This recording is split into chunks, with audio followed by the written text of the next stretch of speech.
Welcome everybody to this session in Azure User Group in Iceland. We have Stas Lebedenko. Is that pronounced right? Lebedenko. Well, he's a Microsoft MVP, and he's a cloud architect and developer, and he has been working with large language models, and he's working for Solidify and doing a lot of implementing in Bicep and DevOps and a lot of cool stuff. So it's great to have him here for the Icelandic community, and really proud of it. So we really thank you giving your time to us. So I'll just give you the torch, Stas. Yeah, thank you, Gisli. Hello again. Thank you for the invitation to the user group, because user group is always fun.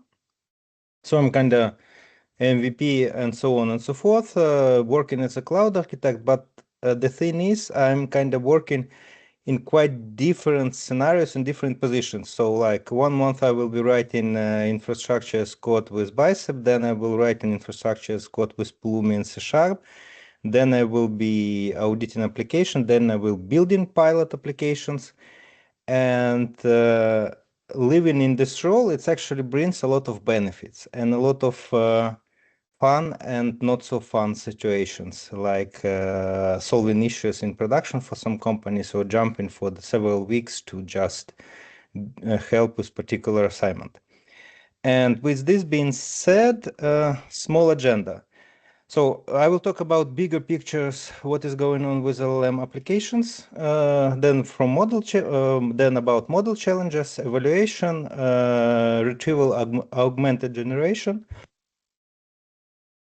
then agentic stuff, the fanciest AI trend now, and then about user challenges and how you can break your applications and how to prevent it. So with this being said, bigger picture. This is the schema that I draw it from my experience of what is going on now with overall applications. So LLM applications starting to get modular, and it's not just simple LLM anymore. And with this LLM stuff, with these moving points, come in a lot of issues. So you need to learn about memory, you need to store your data somewhere, you need to do some kind of planning for your execution of actions, work with your context, refresh it, do some prompt engineering. With agents, you need to have plugins that will execute your jobs, and I just provided here typical plugins like working with calendar, email, some mathematics stuff, working with databases, with search, text recognition, and the most fun part is digital twins for me. So you have this, like, this is the overall application structure, and the complexity of LLM applications will rise. There is SDKs on the market, but this SDKs do not solve problem end to end, unfortunately. And because of the evolution, we have a lot of problems with your application. So how typical AI application evolves. So you're starting with LLM model, then you start working with the context where you have user queries or some guidance for your autonomous LLM system. So if you're working with IoT and processing some data and using a big language or small language model for this, you need to work with context, and you need to optimize it to minimize the amount of tokens, to make sure that the model will keep in touch with changes in the context and not lose anything. And so you start in these round trips of enhancing your LLM application. So on the left side, You can see from model, you go into the prompt engineering when you essentially delegating prompt engineering to your users, but this will not be enough usually for production, for complex production applications or for autonomous LLM apps. And then you need to use some frameworks like DSPY or TextGrad. I will stop in a minute on them. So you need to do a prompt engineering in automatic way for your users if you're working with users, or if you're working with semi-autonomous system, you need to do this optimization as well. And essentially, if you ever seen LLM agents, it's just a set of the instructions for the LLM that is constant, and they have some samples and etc. And over time, you can improve these instructions with these prompt automation tools. Then it's output formatting, and output formatting it's Microsoft guidance, and Pydantic it's just like formatting framework for the Python. The fun thing that these modern tools, they're not available as a C# SDK. Even Microsoft, when they're doing their tooling, they implementing everything as Python. So if you will build your fancy LLM app, your LLM app will have a lot of services written in Python, even though core can be kept in the C# or TypeScript, whatever. So, and then it's when we skip at the prompt engineering, it's a context. And in context, you're working with a lot of data sources.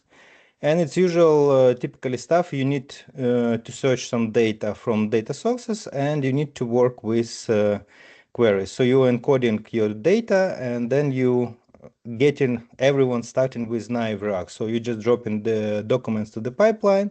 These documents embedded in the numbers or vectors, and then it's just a similarity search, simple similarity search. And if your business domain is complex, like legal or medical, this naive RAG will work for the pilot, but it will not work for the like first real implementation with real data, because you will get some random search results and it would not be good. And then you will start to preparing data set to evaluate your system. And then with this prepared data set, you can use it to the fine-tune model or to use this data set with your agentic stuff. And then you will start with hybrid applications, because it's a lot of municipalities in Nordics now start to pilot in usage of the small language models for the compliance purposes.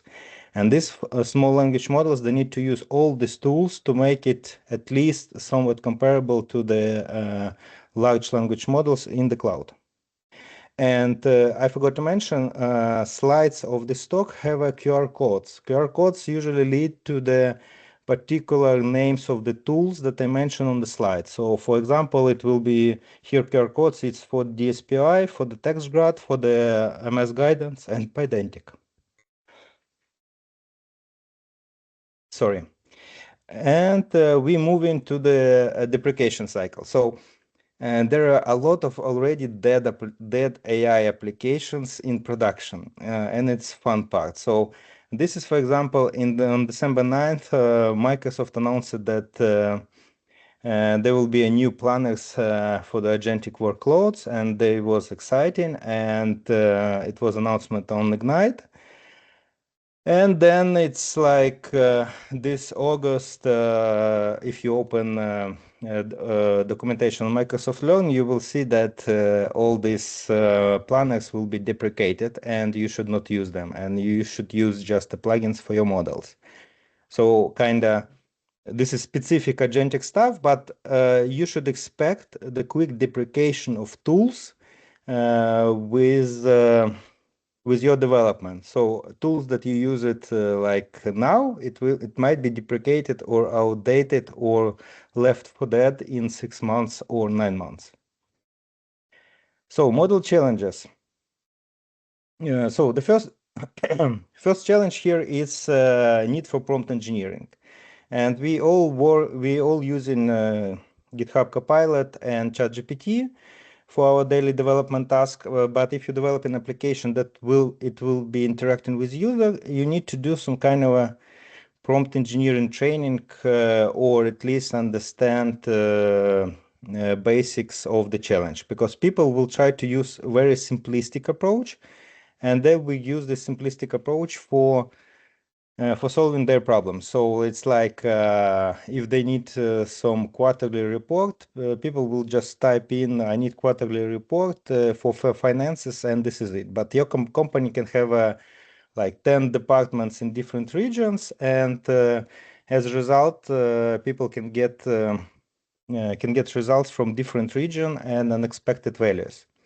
So if you build system with RAG, lost in the middle context, the more you're working with the ChatGPT, the more context are in the memory, the more tokens use it, and the better chance that your LLM model will not answer or ignore something from the big context. So for example, if you will put a huge context like half of the book or something like 60,000 tokens report, there is and ask ChatGPT or your application to summarize it, or work with agent that will summarize some data, it will probably skip parts of the data in the middle. There is a tools to avoid this. There is a there is a like a specific approaches to alleviate this problem, but it still exists and it's still a problem. You need to remind your model or do this work with big context in chunks.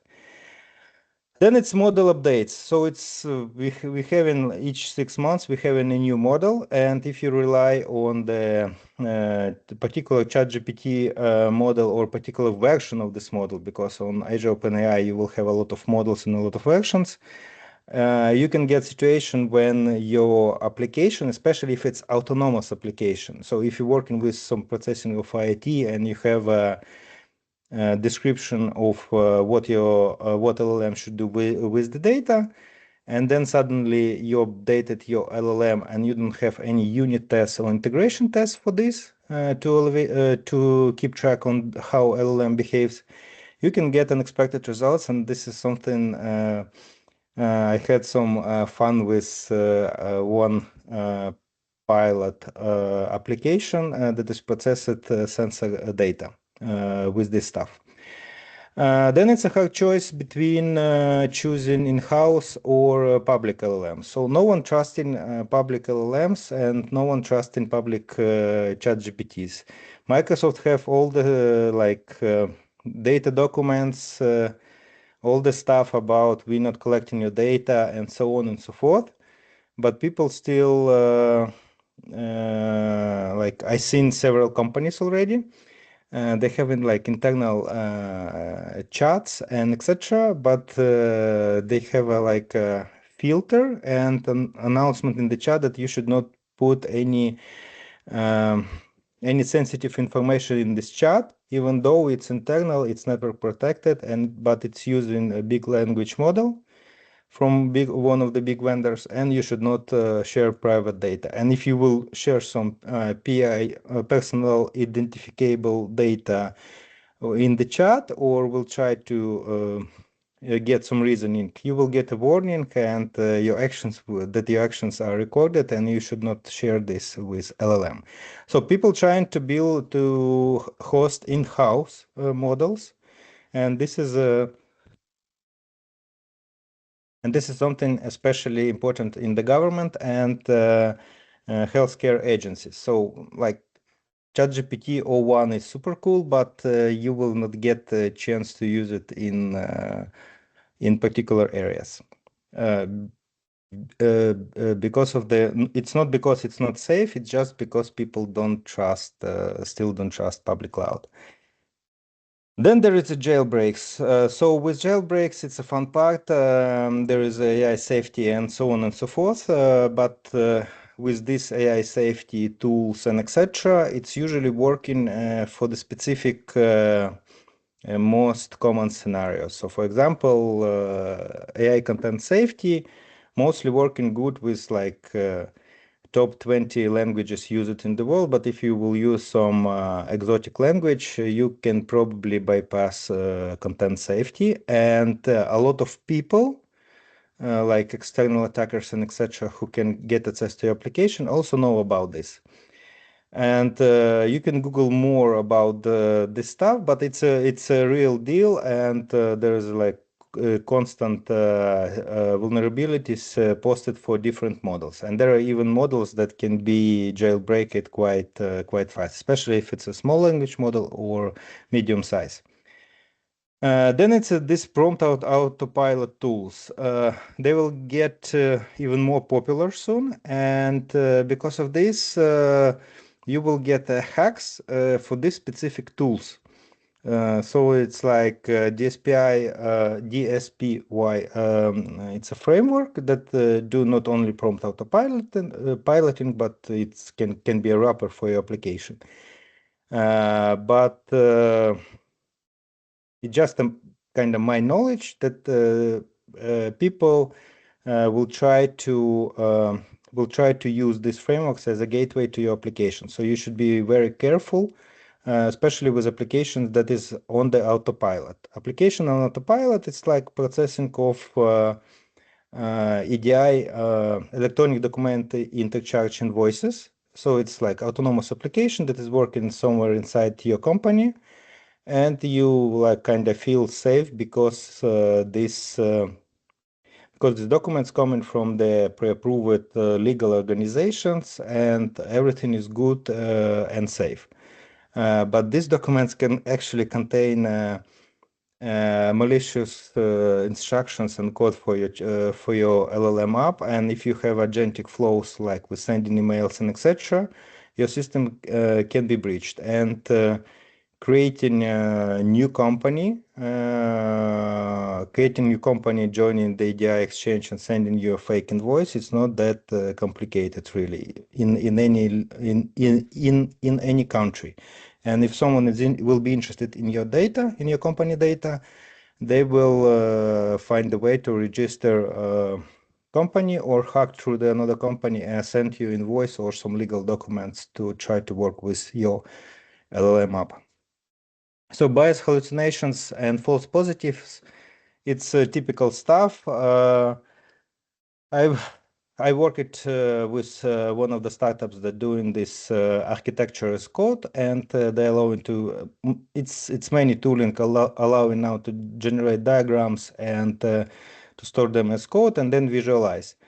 But if you have a really complex solution, recently I worked with really old complex solution, and you can get security errors that I'm trying to do some kind of self-harm stuff with LLM model. Okay, so Microsoft and other companies trying to alleviate this problem. There is a tools to compress prompt and to minimize the size of the tokens that the model working with. So if you write in some complex prompts, or you have a huge context, there is a tools to optimize this and compress. And it's one of them, it's LLM Lingua. This tool is allowing you to minimize the context and minimize cost of your application. So you can use this as adaptation. But the tricky part is you can use it as part of your application now, or you can get it as part of the overall AI Studio or ChatGPT 5 in the future, because most of these tools and approaches, as I said, velocity of changes is quite big. And so what you implemented today as a part of fancy code first application in half of the year can be just a part of the underlying infrastructure for the language model. And if you will read what's in the scope of like ChatGPT 6 now, it's publicly available. They will have these autonomous agents and context optimization, context compression tools already, but it will be like in 1.5 years or something like this. And then it's prompt optimization. So prompt optimization, TextGrad, essentially your user, you need to do your homework, you need to provide more samples and etc. But it is possible to do the prompt engineering for your user. And with DSPI and TextGrad, you can automatically split user prompts to the chain of thought approach and other stuff. And this is just like a quick sample from the document how it's working and what you can get with these autopilot tools. So having the autopilot tools for your LLM application will allow you to have a better results for your end customer if you're building customer related one. I'm trying to move slightly faster. So it's this is about optimization result with the text grad. So as you can see, just the usage of prompt optimization tool can quite drastically improve bad models. And why we're talking about bad models? It's because I mean ChatGPT 4o it's not a bad model, but you will get even better results with medium-sized language models, because I see the trend that people trying to host their own applications and own models for the security purposes and etc. And this trend will continue, and it will be even more work for us as developers in relation to this stuff. And then it's evaluation challenges. So you need to evaluate your application. First, it's maybe from project I seen or participated. The most of the projects now, even though you can see the conferences about conferences talk about how some medical institution or company adopted the LLM to solve some problems, they're still kind of in the pilot phase because of the velocity of changes and because of the main problem with LLM apps. You trying to get to the like 100% correct answers and etc. But this is super expensive, and you cannot get 100% reliable results. And because of this, most of these applications that implemented now, they are still as a pilot, and you will not be able to escape the pilot thing because you don't have evaluation strategy. So you need to have ability to automatically test for different model changes. And you should be able to understand if you're embedding some data, you need to understand if your system can provide a relevant answers and can find this information properly. And also you need to collect all the results of your application interaction with users. So you can monitor them and use them to improve your application or your RAG pipeline or your search tuning with the new data, and use this user data obfuscated, of course, without personal data. Use it to enrich your existing evaluation data set. So if you have a lot of interaction with your users, and some of them good, some of them bad, you can create the samples for your eval set.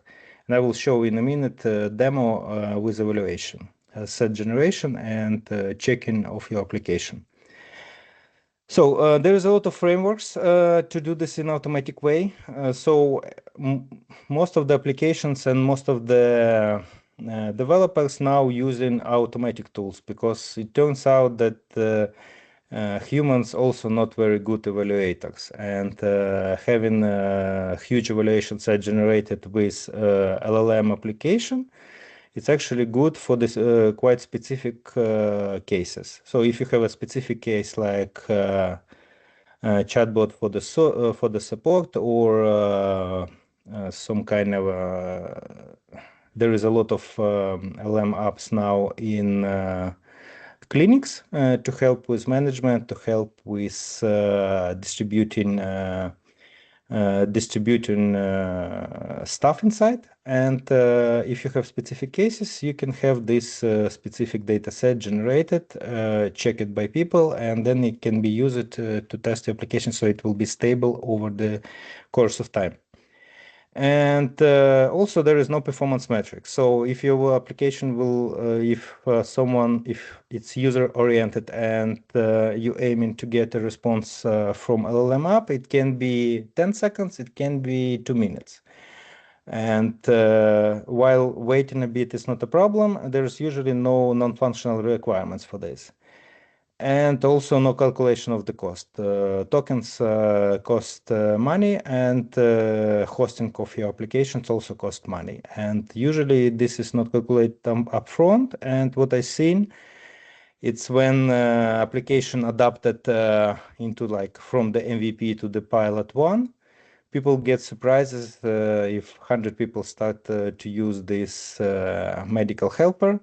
And then suddenly you have a huge cost from your provider for tokens and for extra LLM calls, because if you're using these autopilot, prompt autopilot tools and etc., it just extra calls, and if you keep in the context and constantly enriching it with the real data, it's also additional cost to the LLM. Yes, you can use like smaller language models with the big ones, but it's still money. And as I said, if you don't have any prompt autopilot tools or some kind of a guidance to work with your application, people can get the random results. And as I mentioned before, it can be a combination of two. I've seen the combination of two, so like switch of the model and a set of intents that started working with your medical app, and then it's getting really weird. And as I said, human evaluators use it by all the companies, by Microsoft, ChatGPT, by Amazon. And the thing is, if you need to evaluate like questions and answers and grade them with some values, if you do this for the 8 hours a day, you're like, I mean, you can get bored, tired, and etc. And because of this, your evaluation as a human can be not that really good, because you need to rate from 1 to 5 and rate from 1 to 5 answers from your LLM app. And there is also some static metrics that can be used, but more about this in the next slide. So evaluation metrics. I'm just created this graph schema. So you need to understand if you're evaluating a Q&A set, you need to understand if a correct answer exists to a question. Then you can use just machine learning metrics. If your system is precise and you need to recommend some kind of medical drug usage or something like this, or usage of particular engineering sensor. So like if you work with IT, you know that your company adopting only specific sensors for the specific devices. And you should recommend replacement of the exact sensor, not just any random that LLM aware or inside your catalog. So if you have these metrics, if you have exact answers, you can go with MLeval. If there is no correct answer exists, you can do the reference matching metrics like semantic similarity or just LLM factual evaluation with another LLM. If you don't have a reference answer, do you have a LLM generated set before? If you have previously generated LLM set, you can just compare your previous generation with existing one and then decide if it's a good or not. And if you don't have previously generated LLM answer, you go in for the human you go into the human feedback. This is kind of how it's just overall approach how you should treat your evaluation, but usually it's not that complicated because we as developers trying to do everything in an easy way. Now it's time for the short demo. I added here QR for the source repository. It's Microsoft one. So essentially, it's about creating console app that will generate a Q&A set and then this Q&A set can be evaluated in automatic way. This is built with semantic kernel and Microsoft ChatGPT.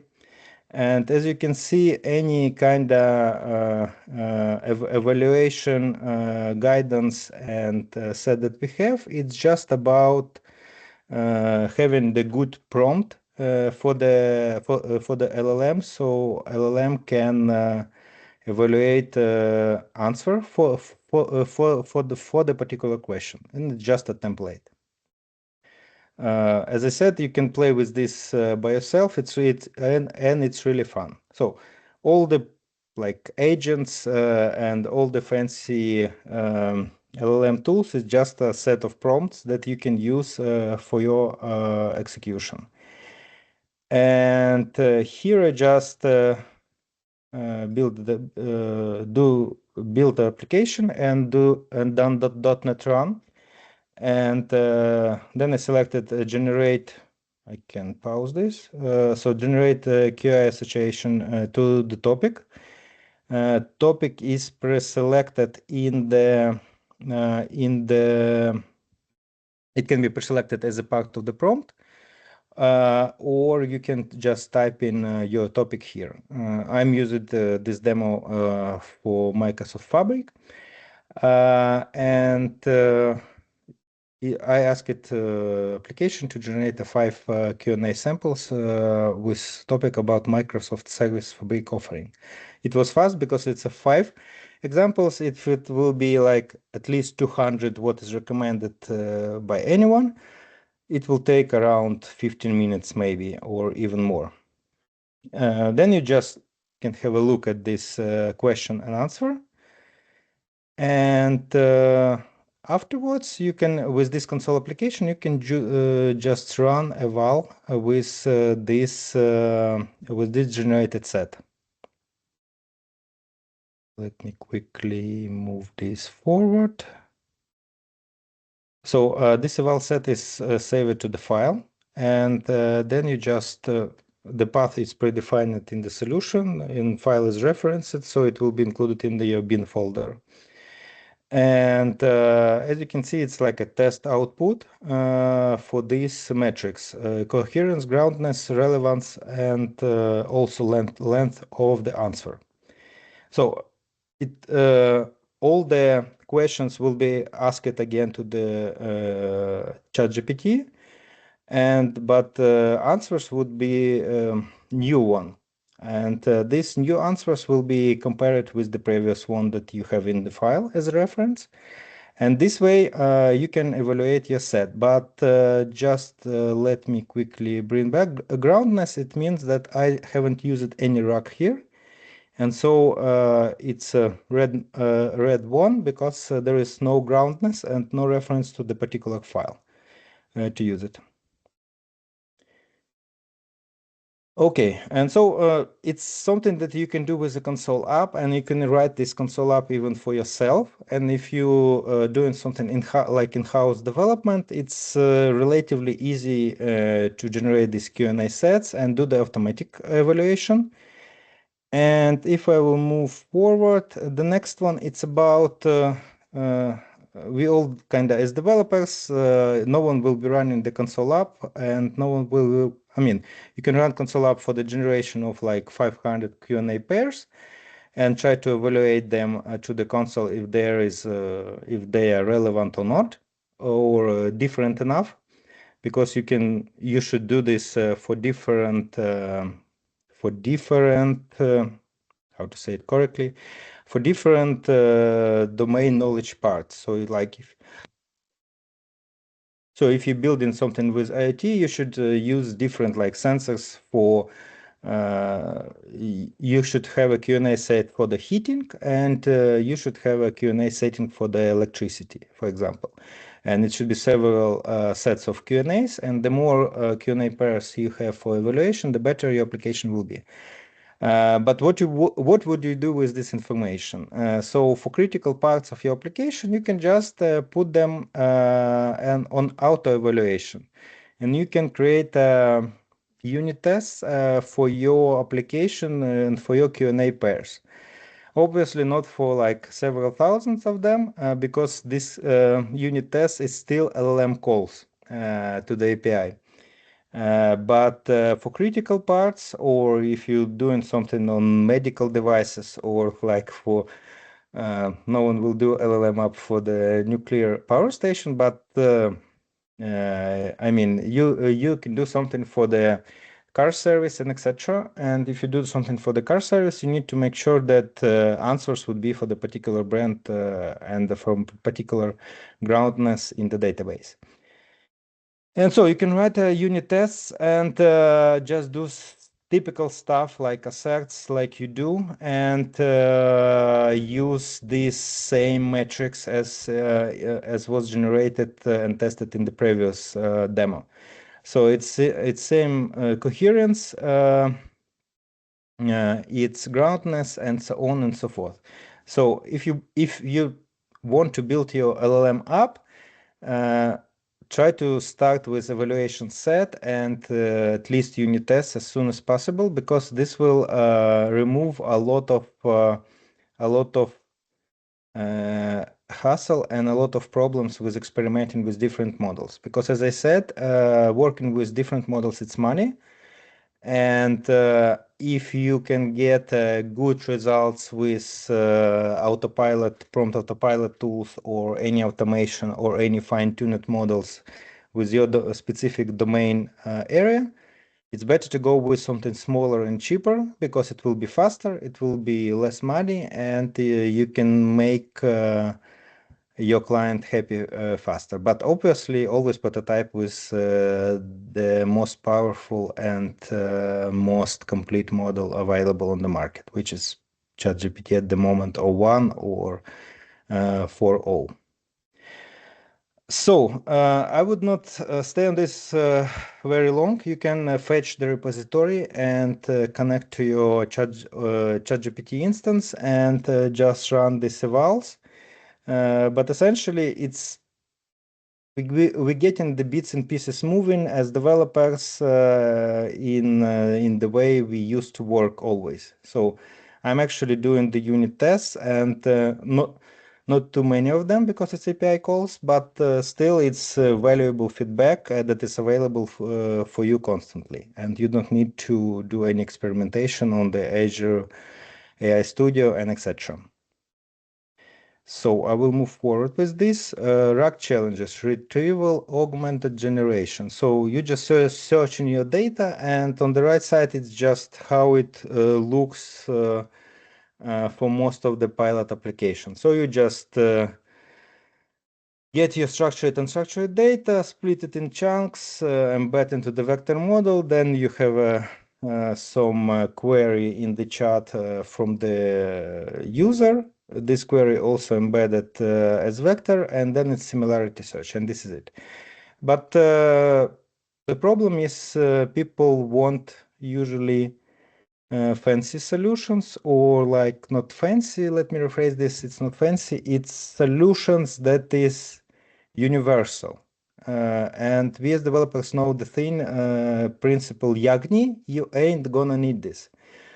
And this is the problem, like you will not be allowing to drop like some complex PDFs with pictures and etc. And you do not usually do this stuff for the, like you have on SharePoint 20 versions of the same documents with minor changes, and then suddenly someone just copy pasting them and dropping them to the your RAG pipeline, and your application get the same document with the same name and almost the same data, and your fancy RAG search will not work anymore, and will provide, I mean, it will work, but it will provide quite a randomized data about this.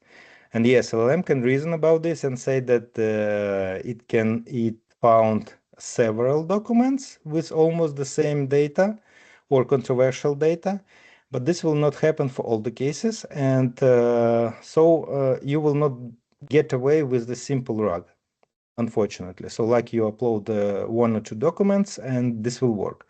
this will not gonna work for the big companies. So you need to build the architecture about this, and architecture will be on the next slide.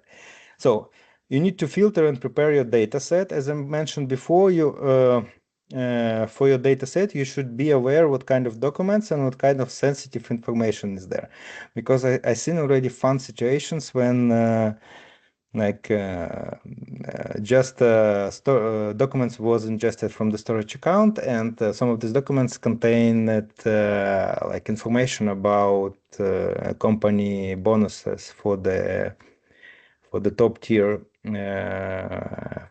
top tier management. And because this information was ingested, it was available to people to query about this, and it was all good first several months. Then someone queried the model, asked it about how many bonuses got last year my boss, and then it went slightly off. And this is because data was all the data was prepared as one set, including accounting data, and this accounting data was put there by mistake. It's what not per se accounting; it was just information like approval document that was stuck into this storage folder. So you need to filter and prepare your data set. If you have a bad data set, you will have quite bad results. Bad data set, I mean multiple versions of the same documents, or wrong, just completely wrong and off the grid preview, like not a preview, how to say it correctly. It's a document that was like a project planned, but it was not went through. Also, it's like if you working with some industrial IT, it was some plans to do their upgrade, and this upgrade it's not happened, but still was uploaded to the LLM app. And as a result, LLM app answered about current state of things with groundness, and document name. Document name was quite okay, so there was no description that this is just a project. And people got some wrong impression of what is going on inside the company. So you should use a hybrid search and use a metadata and use such thing as a re-ranker. But I will not dive deep because we don't have much time actually now. And the complexity of your RAG escalates quickly. And the more people will start using, if it's a people-oriented, the more people will start using your LLM app, the more problems you will encounter, really.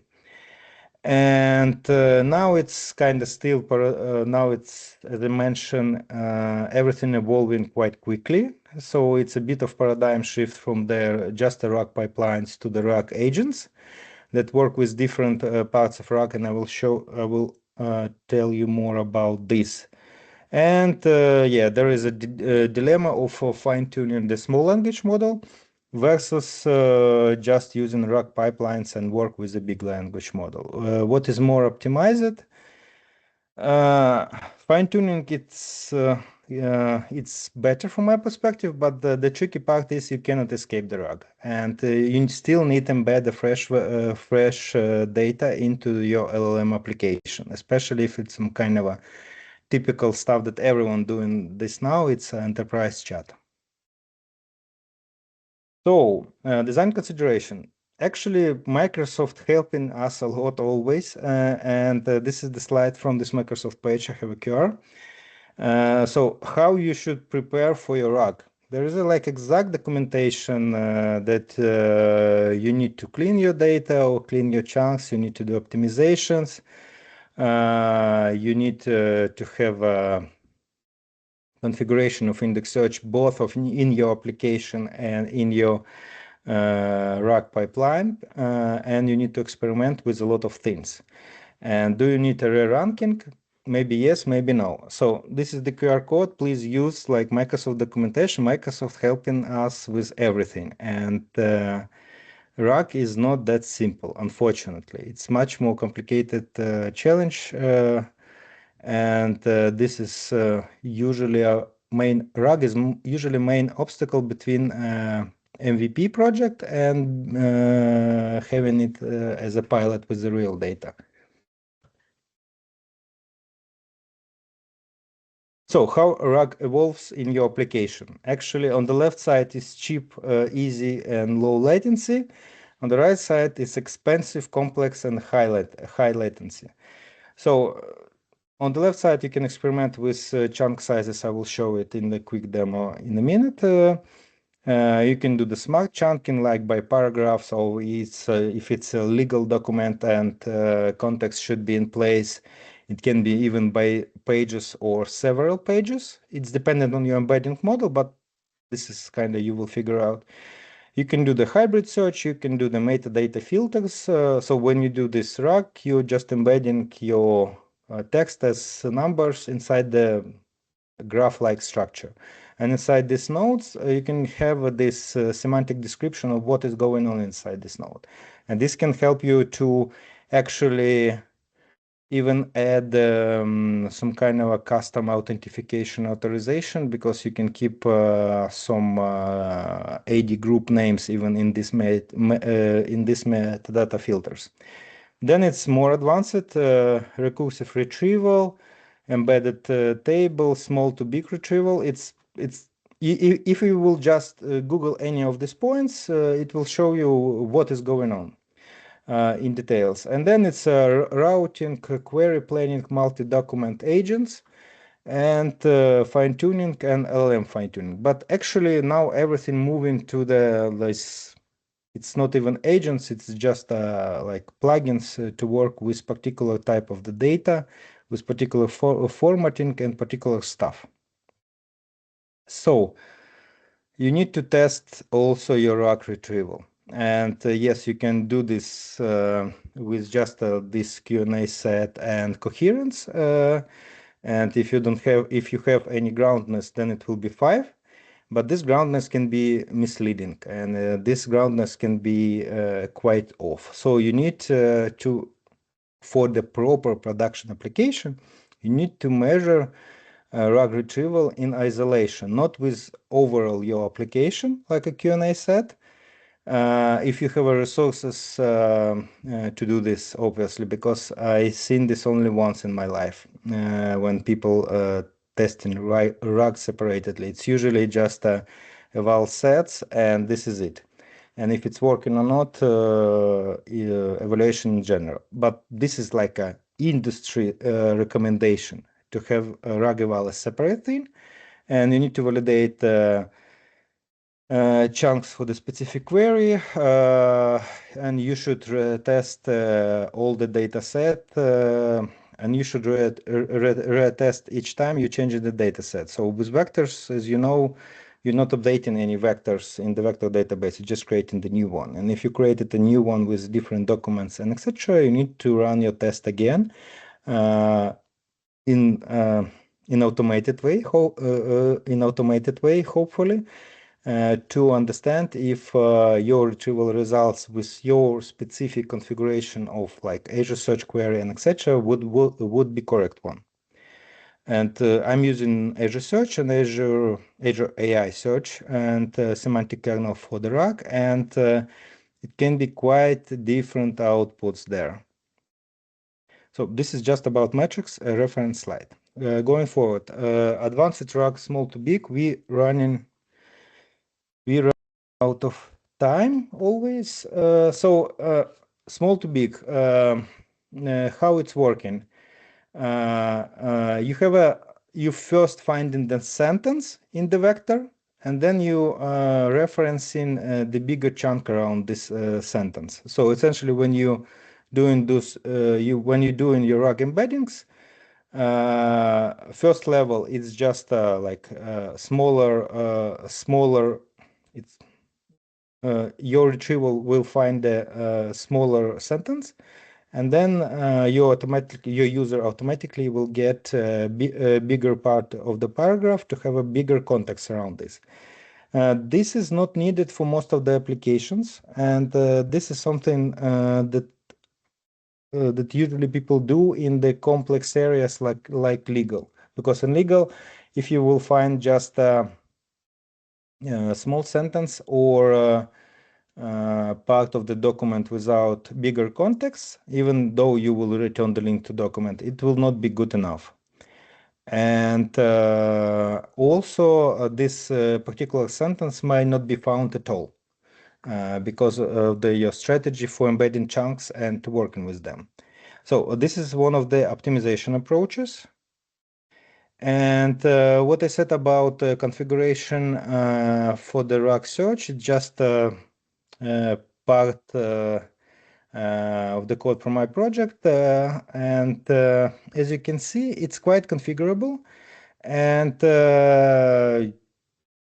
you just need to experiment with all these things. And you will not be able to go away with just a naive RAG search and simple configuration. So you need to select a proper database for embedding your questions from your users, because not all not database, sorry, embedding language model.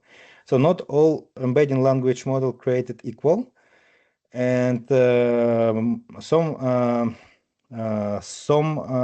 embedding models can some embedding models just do not have a specific wording for the embedding of the user query search. So if you do some medical application, you need to evaluate how embedding of your user questions really work, because if they will use some specific medical terms and they should be searched in the particular RAG database like Azure AI Search, it will not provide any meaningful results because these vectors will not be created properly. And you need to find the perfect configuration for your RAG dataset. And this is why I mentioned that you need to create a testing strategy just for your dataset. So imagine if you selected all these parameters to find proper documents in the ChatGPT for Omni.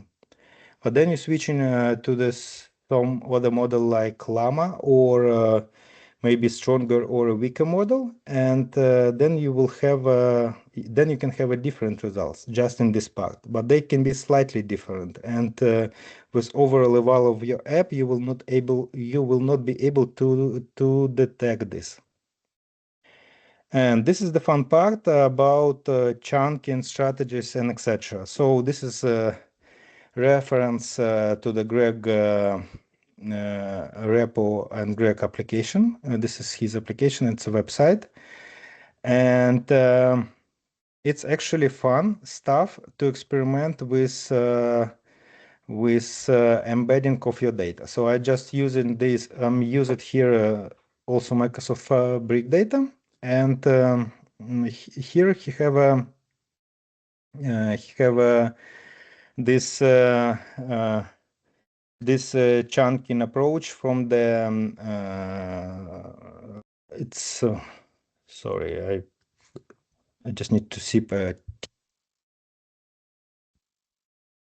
and yes, this is from the long chain. This is simulating embeddings of the long chain. It's not for the embeddings on the Azure Search, but the fun part, it's all dependent on the chunk size and on splitter. What splitter will you use and how you will configure your chunk overlap. And if you, as you can remember on the previous slide, it was a recursive chunk embedding. And if you will experiment with recursive chunk embedding, it will be much more optimal. It can be much more optimal than just a character splitter. Because as you can see now, we can see the prediction how paragraphs of the text documentation from from Microsoft Learn will be embedded into your RAG search. And so essentially, if you will get a match, semantic match with a particular paragraph, it will be entire paragraph that will be returned to you. And this is just a recording of my experimentation with this stuff. So as you can see, it's dependent on the chunk size, on the embedding approach. But the same thing this is the reason why you need to experiment with your RAG. And I highly recommend to experiment with this stuff and with your text, or you can create your own, but usually it's tested automatically with just a search. But this is for the visualization, it's really, really good. Moving forward, just let me know if I need to stop, because I would not fit everything into 1 hour, unfortunately. We started slightly later, but so yes, agentic challenges. So it's a lot of fun here. It's most modern, and everyone doing agents now, and everything is agentic and etc. And specifically, it's a lot of autonomous agents is now quite popular. But autonomous agent, as I mentioned, especially if you have like some document processing, can actually test this scenario. It's really working good. You can send the new instructions with your documents to the autonomous agentic pipeline, and it will be no fun for everyone if this autonomous agent can actually execute some actions like sending emails or querying data. And usually people, I mean, most of the apps, AI LLM apps, it's still a pilot now, fortunately or unfortunately.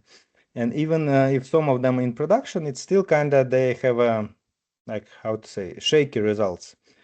And it's usually not called production scenarios, it's called like pilot 1, pilot 2, and etc. And what people is trying to do now is to have a like human in the loop. But who would like in the sane mind would be evaluating logs of the and LLM outputs of agents that you're working with for like I don't know, you received 500 documents during the day, and it's generated megabytes of logs. And to find anything, you should process these logs also with AI. So it's called like you need to do a human in the loop, a human eval, but we all humans are lazy, and if you kind of 80% guarantee that everything went well, for us usually okay.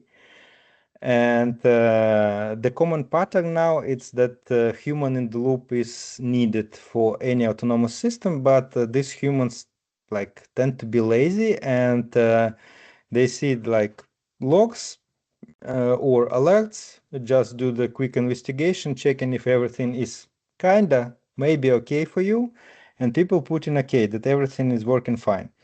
But this is usually not the case, unfortunately. And so there is a risks with autonomous agents, and also risk even if you put a human evaluator to check what is going on or approve action. It's chance that human evaluator will not do anything meaningful.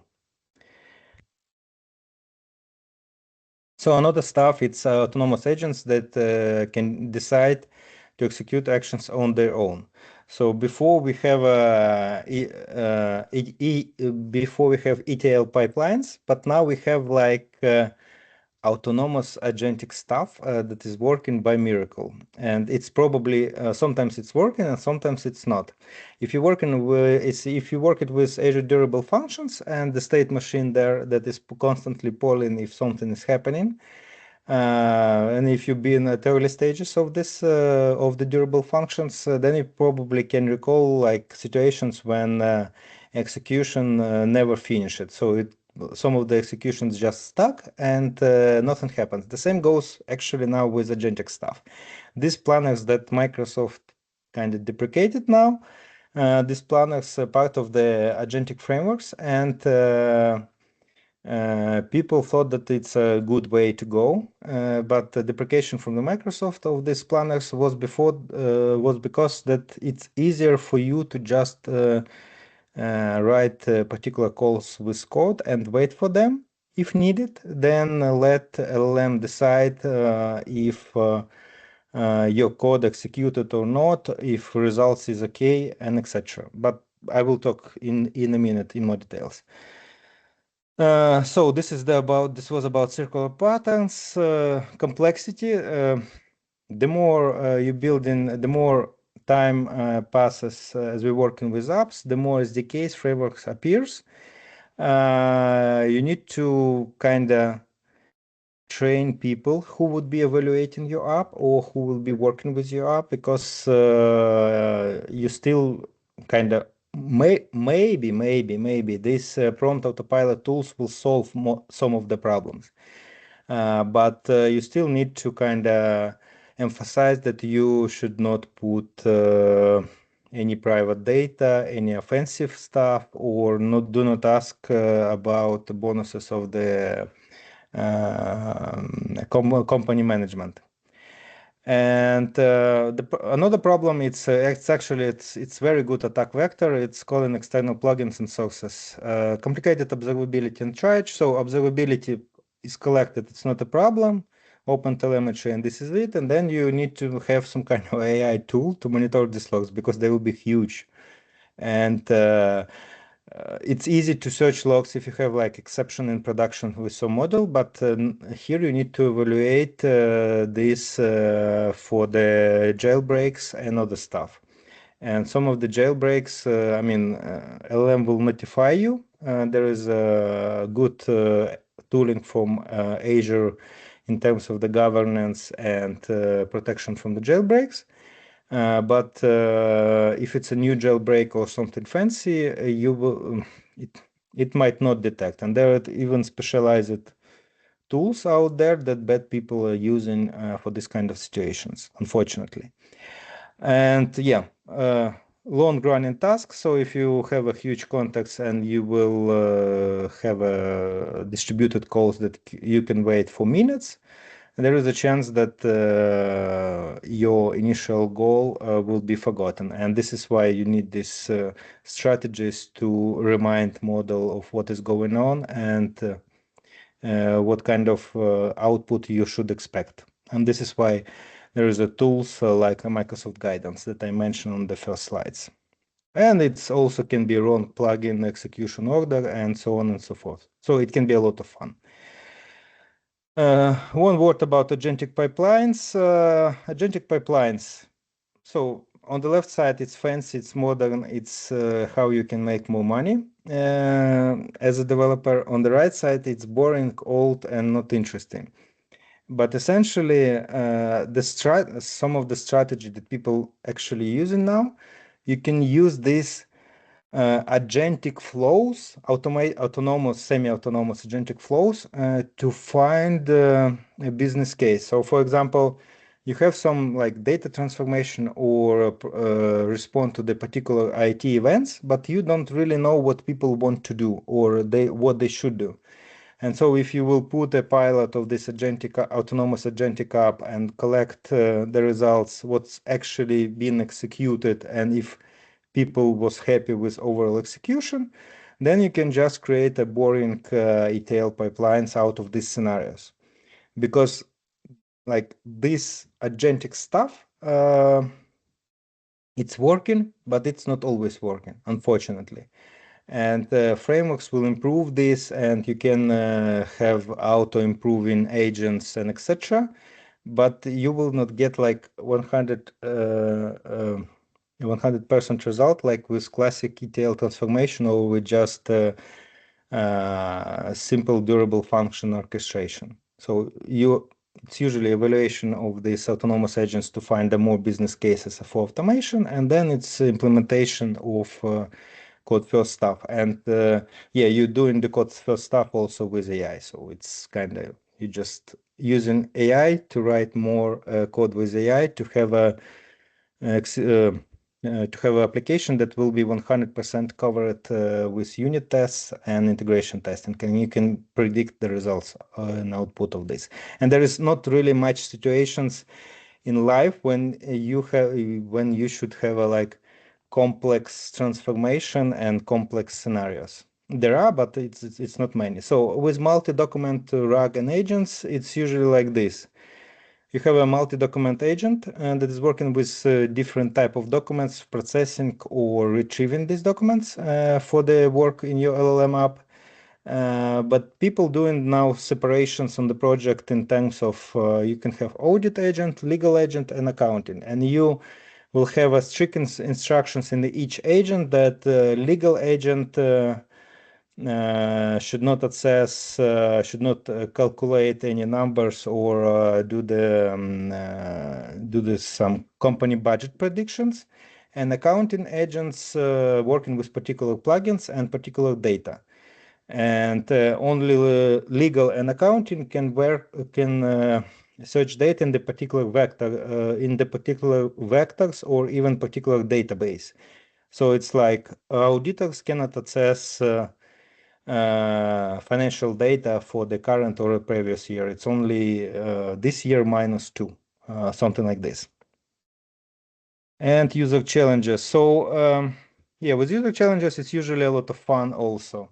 So users, even we as users, there are curious users who want to experiment. And so usually if MVP of application went good and pilot went even better, pilot 2, no one thinking about data governance or that wrong data can be ingested into the vector storage, and no one testing for this, because you can actually ask try to ask some tricky question about your company secret data in your company, if it's available to LLM or not. If you will see hallucination, then it's okay, but you can test it and try to limit this query. But do not rely on this, because someone can try to ask your model in Swahili, and some guardrails might not work for the model, or guardrails that you will implement, and people will get this information. So you need to make sure that information not ingested into the RAG.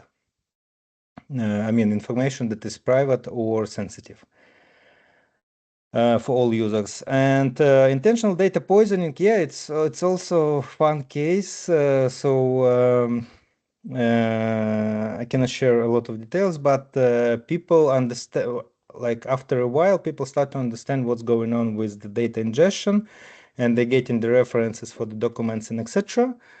And they can drop just a new version of the documents that is slightly different. And if they know, like there was automated ingestion happens on the Friday night, and no one will be looking into the new documents validation Friday afternoon, then people can drop not a malicious document, but with slightly not so correct information, I would say. And then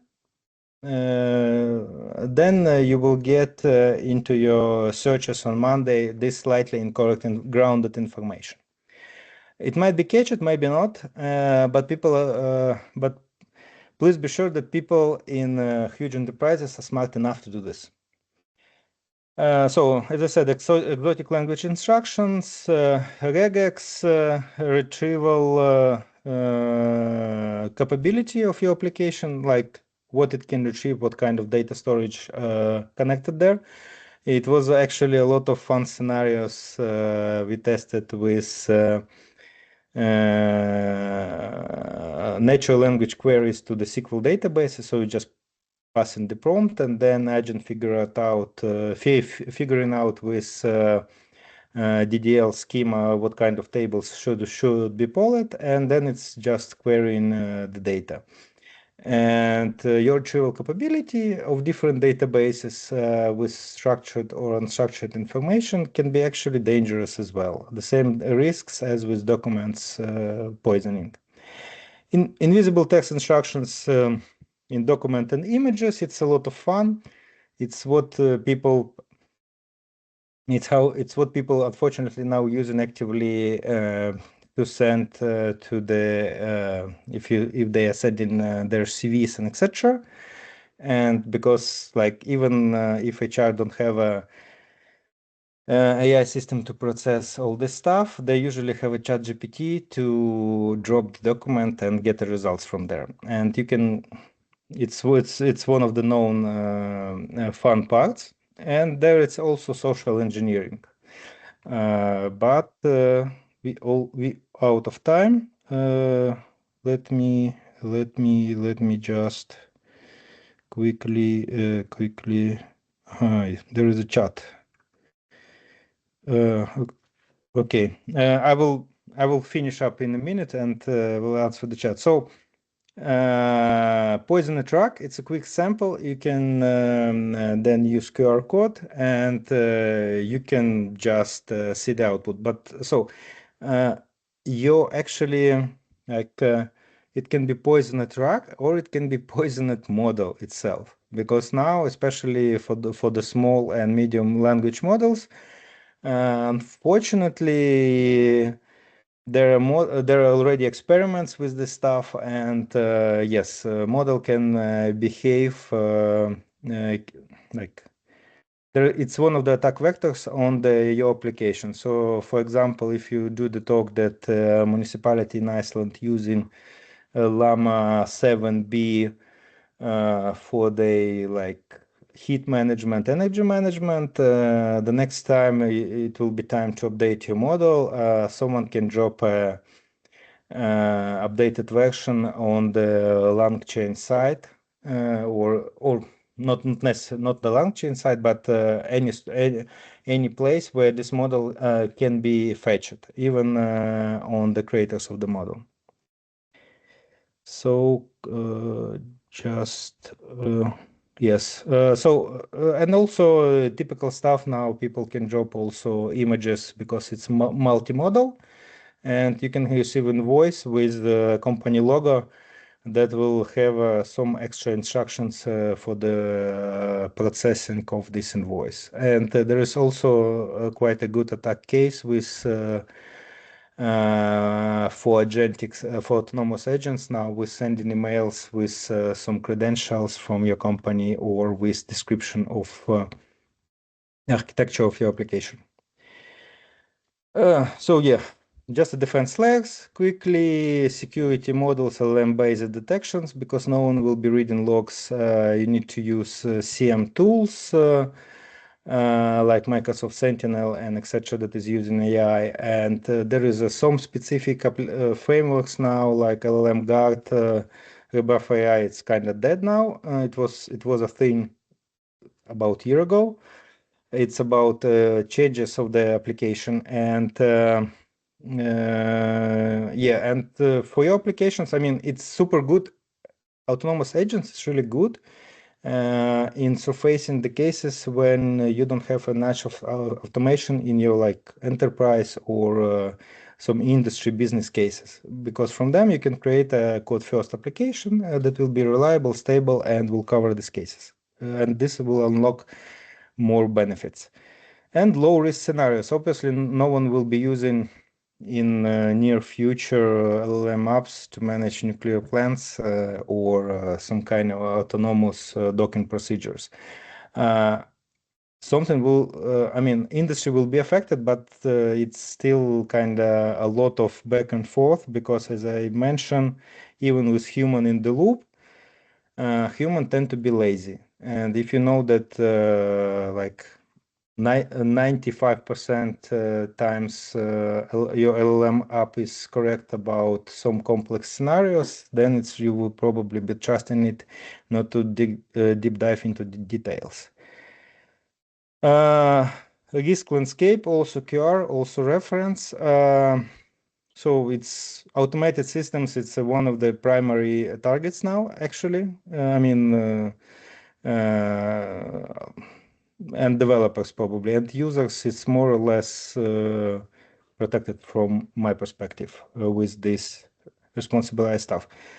Avoiding execution of prompts, just a reference from one of my projects. There is a Microsoft prompt flow. You can do visually flows of the pipeline execution and etc. And so essentially you have one question, one tricky question or tricky instruction to execute agentic flow, and you're evaluating it with LLM the proper way, and then you're evaluating it with the code first approach. And in the end, you can just also evaluate three outputs of the commands for the particular instruction to execute. Like you can test this with receiving of the documents, and then you can get different variants.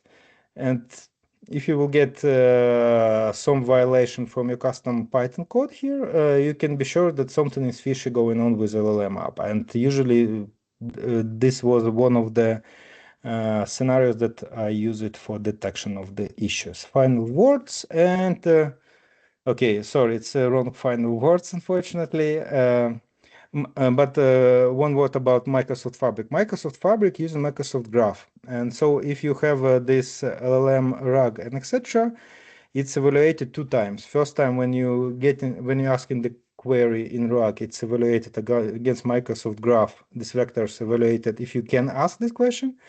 And then if some documents is found on your data lake, and they will be referenced in the output, it will be evaluated if you have access to these documents. But like text itself, you will get with text itself, you will get result, but if you don't have access to this document, you will just have a result that you don't have access. You don't even get a search result. I mean, unbelief you will have your search result, but after evaluation on Microsoft Graph that you don't have access to this grounded data, you will not get anything. This is why kind of RAG with Microsoft Copilot and Microsoft Fabric is more or less safer than your custom implementation. So you need to evaluate challenges and risks. You need to design robust evaluation strategy. You need to stay cool and monitor the latest SDKs and trends. Monitor the threat landscape. Understand that. I mean, attack vectors. It's like it's a new area, and attack vectors are growing. And the last but not least, you can always connect with me on LinkedIn and ask more questions. And now it's time for the questions, I think. Thank you. Sorry for being late. Yeah, thank you. It was fantastic. I think we're a little bit over time, so I think we don't have time for questions. But if we have like maybe 1 or 2 questions. Dimitri? Yeah, thank you, Stas, for that really interesting, a bit out of topic, but just your opinion about graph RAG approach, which might be a solution for RAG issues and problems. What do you think about it? What's the future of graph RAG if you read about it?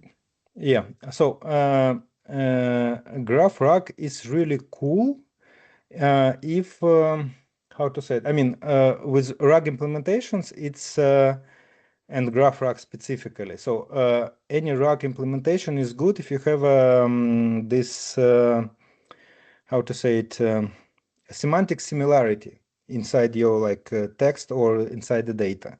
So if you will embed just data on quite opposing topics and you need to generate some kind of a overall approach with classic RAG, it will not gonna work, I think, in a good way. And it's easier to just search some indexed base and so on. With graph RAG,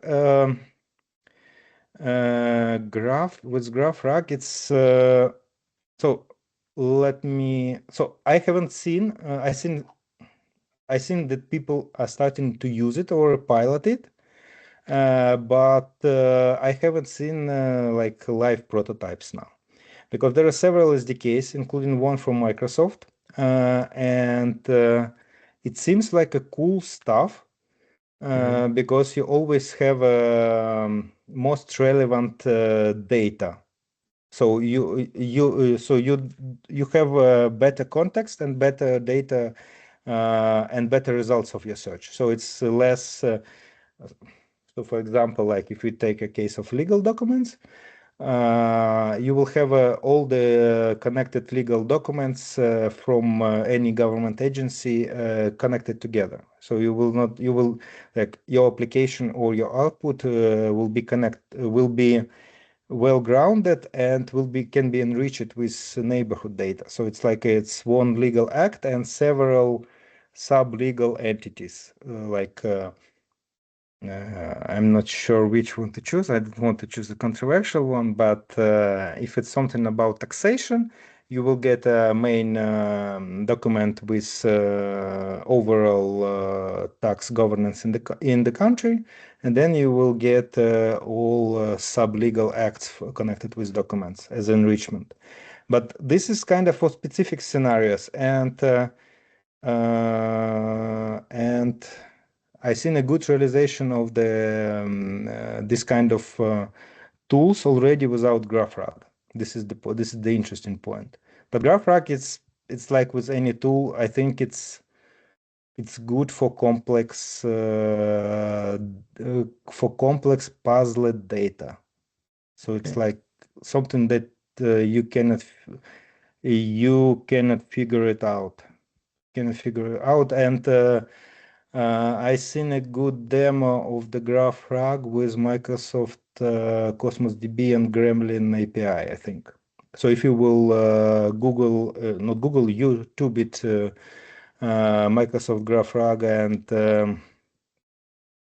and Cosmos DB, you will get quite a good demo from Microsoft. But I think everything around this, it's still in the preview. It's my take. Okay, cool. Thank you very much. Yeah. Yeah. So I think that really good. Thank you very much. I think this is the end of it. We got a lot of people inside the meeting, and seems that most of them are gone now. So probably gone to lunch or something. Anyhow, thank you very much for this. This was really, really, really interesting. Some things caught me off guard there, which I didn't think about before. So got me something to think about. So it was very useful. So thank you very much. Hopefully I will get you back again in the future. Yeah. Thank you for inviting me, Gisli. And see you soon, Yeah. hopefully at the summit, the nearest Yeah. opportunity. Yeah. Yeah. So have a nice weekend, and until next time. Yeah. Bye-bye. Until next time. Bye-bye. Thank you. Bye. Bye. Thank you very much.